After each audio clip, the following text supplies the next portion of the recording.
കോഴിക്കോട് നഗരത്തിൽ കഴിഞ്ഞ 21 വർഷത്തിനിടെയുണ്ടായത് 42 വൻ തീപിടുത്തങ്ങളാണ്.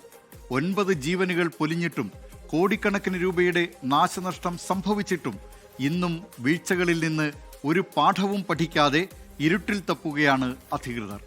കരിപ്പൂർ എയർപോർട്ടിലെ പോലെ ആധുനിക രീതിയിലുള്ള ഫയർ എഞ്ചിൻ സംവിധാനം വേണമെന്ന വ്യാപാരികളുടെ ആവശ്യം കേട്ടില്ലെന്ന് നടിക്കുകയാണ് സർക്കാരും മറ്റു സംവിധാനങ്ങളും. കാണാം കോഴിക്കോട് നിന്ന് അജി കുഞ്ഞുമോൻ തയ്യാറാക്കിയ റിപ്പോർട്ട്.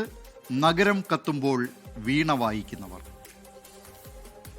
അനുദിനം വളരുന്ന കോഴിക്കോട് നഗരത്തിൽ കഴിഞ്ഞ 21 വർഷത്തിനിടെ 46 വലിയ തീപിടുത്തങ്ങളാണ് ഉണ്ടായത്. ഈ തീപിടുത്തങ്ങളൊക്കെ അണച്ചതും മണിക്കൂറുകൾ ഇടപെട്ടാണ്.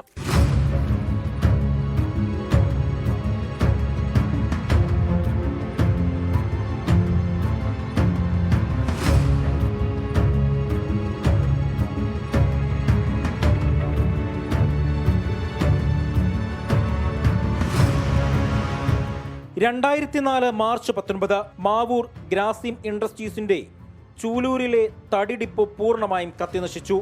ലക്ഷക്കണക്കിന് രൂപയുടെ നഷ്ടം. 2007 ഏപ്രിൽ 5 മിഠായി തെരുവിനോട് ചേർന്ന MB റോഡിൽ പടക്കക്കടയിലെ സ്ഫോടനത്തെ തുടർന്ന് വൻ തീപിടുത്തം. 3 കുട്ടികളടക്കം 6 പേർ സംഭവസ്ഥലത്തും 2 പേർ പിന്നീട് മരിച്ചു. കോടിക്കണക്കിന് രൂപയുടെ നഷ്ടം. 2008 ഒക്ടോബർ 20 പാളയം ജംഗ്ഷൻ സമീപം കല്ലായി റോഡ് വൈറ്റ് ലൈൻ ഹോട്ടലിന് മുൻപിലെ കടനിരകൾക്ക് ദുരൂഹ സാഹചര്യത്തിൽ തീപിടിച്ചു. 10 കടകൾക്ക് ഭാഗിക നാശം. 2010 ഒക്ടോബർ 1 മിഠായി തെരുവിൽ പുലർച്ചെയുണ്ടായ തീപിടുത്തത്തിൽ ഒരു തുണിക്കട മുഴുവൻ കത്തിനശിച്ചു. 12 ലക്ഷം രൂപയുടെ നഷ്ടം. 2010 ഡിസംബർ 9 മിഠായി തെരുവിൽ പുലർച്ചെ തീപിടുത്തത്തിൽ 8 കടമുറകൾ കത്തിനശിച്ചു. ആളപായമില്ല. 30 ലക്ഷം രൂപയുടെ നഷ്ടം. 2012 ജനുവരി 6 സെൻട്രൽ മാർക്കറ്റിന് സമീപം രാത്രി തീപിടുത്തം. അരമണിക്കൂറിനകം തീയണച്ചതിനാൽ വൻ അപകടം ഒഴിവായി. 2012 മാർച്ച് 10 നഗരമധ്യത്തിൽ പാളയം ജംഗ്ഷനിൽ രാവിലെ ഉണ്ടായ വൻ തീപിടുത്തത്തിൽ 2 കടകൾ കത്തിനശിച്ചു. 2012 ഓഗസ്റ്റ് 7 രണ്ടാം ഗേറ്റിന് സമീപം തീപിടുത്തത്തിൽ പൂർണ്ണമായും കത്തിനശിച്ചത് 9 കടകൾ. 2.5 കോടിയിലേറെ രൂപയുടെ നഷ്ടം. 2012 മെയ് 8 കോഴിക്കോട് വലിയങ്ങാടി ഗൺ സ്ട്രീറ്റിൽ വൻ തീപിടുത്തത്തിൽ കാലിച്ചാക്ക് ഗോഡൌൺ അടക്കം 3 വ്യാപാര സ്ഥാപനങ്ങൾ പൂർണ്ണമായും 10 കടകൾ ഭാഗികമായും കത്തിനശിച്ചു. 2025 മെയ് 25 കോഴിക്കോട് മെഡിക്കൽ കോളേജ് അത്യാഹിത വിഭാഗത്തിലെ UPS റൂമിൽ പൊട്ടിത്തെറി. കനത്ത പുക കെട്ടിടത്തിന്റെ 4 നിലകളിലേക്ക് പടർന്നു.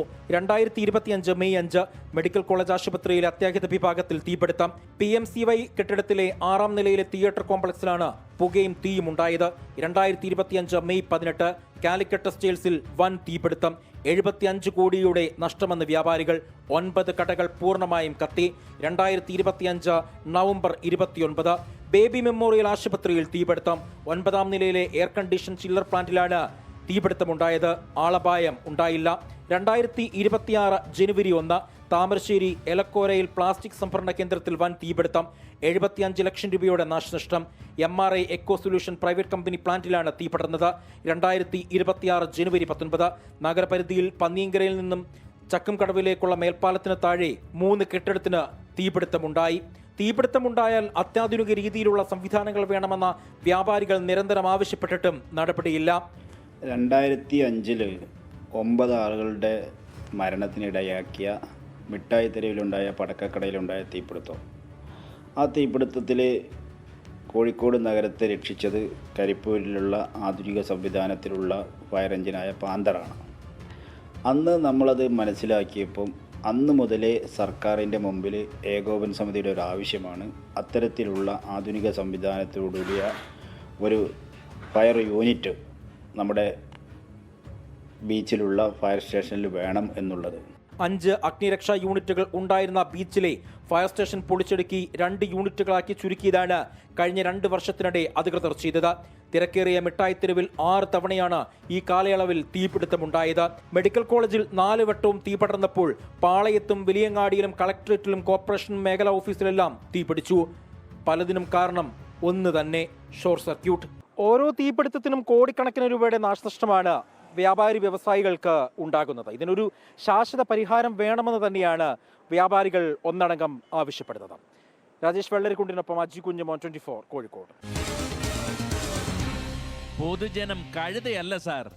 ലോകത്തെവിടെയായാലും ഏത് സമയത്തും 24 വാർത്തകളും ഓഗ്മെന്റഡ് റിയാലിറ്റി പാക്കേജുകളും എക്സ്പ്ലെയിനറുകളും വിശദമായി കാണാൻ ഞങ്ങളുടെ യൂട്യൂബ് ചാനൽ നിങ്ങൾക്ക് സബ്സ്ക്രൈബ് ചെയ്യാം.